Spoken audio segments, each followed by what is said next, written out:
Okay everyone, welcome back to the You Know Only Know Summons Challenge. I want to go over some Sphere Grid stuff before we continue on. And I made a mistake last time. I said there were two bosses, there are actually three, but one of them is a real pushover, so. Okay, first thing of all, we have this nice little level 3 key sphere that we have here. I'm going to go ahead and unlock it because we're going to have two level 3 key spheres left.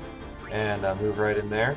Now, we want to make sure we allocate all of our HP spheres. Now we got one from that last fight with Sin, so let's go ahead and use that. And the other two are the ones that I picked up from the Lord Ochu fight, so you'll want to do that one as well. And when you do that Lord Ochu fight, the common drop is 2 MP spheres if you overkill.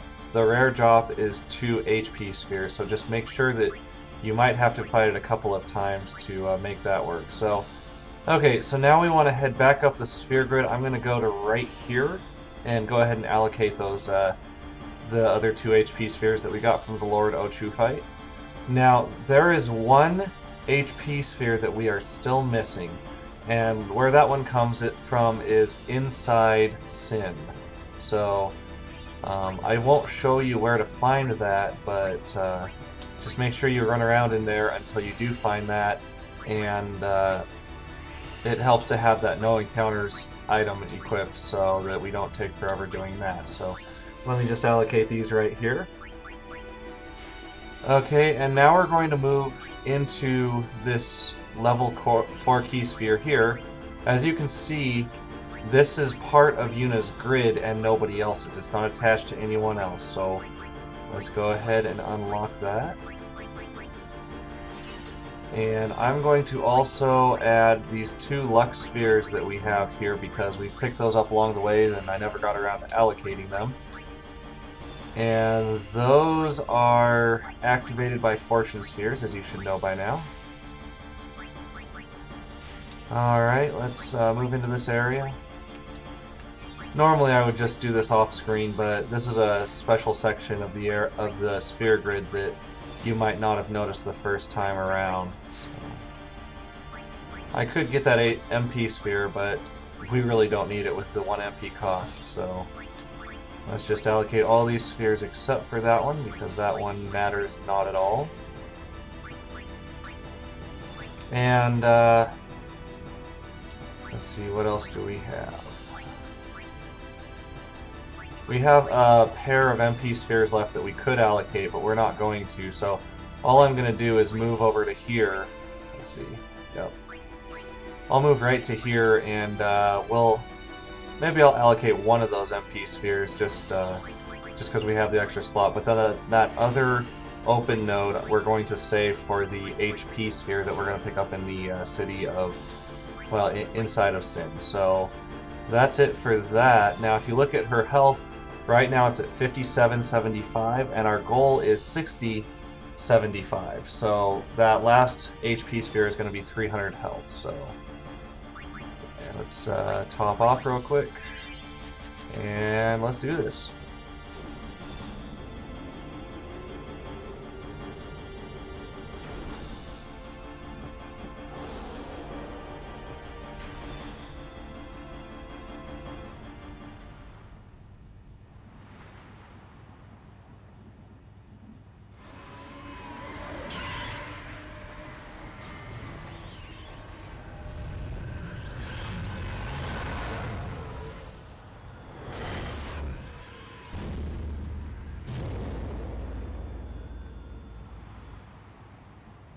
Here we go! Yeah! I'm coming! Okay, so with this fight, let me load that up on my walkthrough.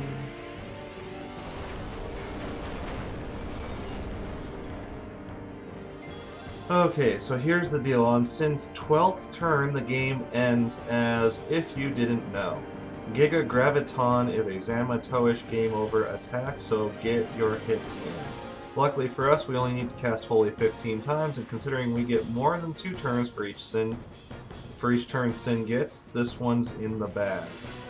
So that's a direct quote, though, from the walkthrough we've been following, and you should be able to find that on GameFAQs as well, the You Know Only Know Summons Challenge. So we're just going to spam Holy until the boss goes down. And that's the entire fight. This boss does do one regular type of attack, which does AoE damage, but it's not enough to hurt Yuna really at this point in the game, so not terribly worried about that. It definitely would affect a no Sphere Grid challenge because it definitely does that much health damage, but we're not too worried about it here. So. And yes, Yuna did just take 4 turns before Wakka got his first turn, so pretty awesome. Yuna in haste mode is pretty sweet, I'm just saying.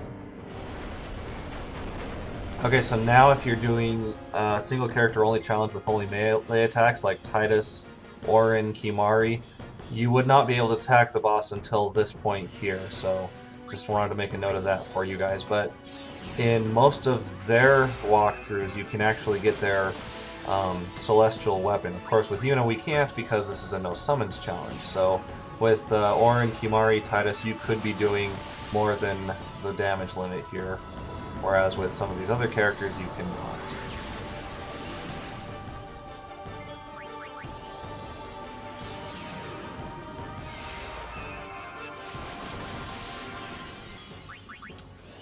As you can see though, I'm not really doing anything complicated for this fight. I'm really just casting Holy at it and letting that damage go straight to the boss. The boss does not use every single turn.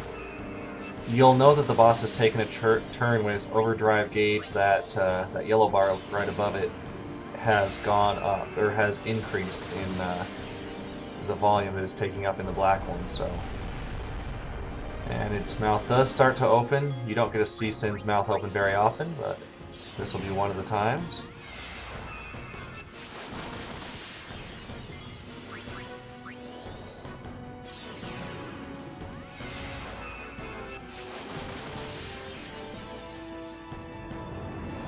And this is the regular attack that it does. And as you can see, it only does about 515 damage. It does do, I believe it does a death type attack. It's either death or zombie, because those are the two things we're immune to right now, but again, that shouldn't really be an issue for you because we have, oh wait, no, it's either stone or zombie, and I'm pretty sure it's a stone type attack. But again, that's not an issue because we have Stoneproof on our armor. So that just saves us the trouble of having to deal with that. Its mouth is opening, and there we go. As soon as its mouth closes, you know you've won the fight. So, and that's it for that fight. Next up is going to be Mr. Seymour, and we'll go from there.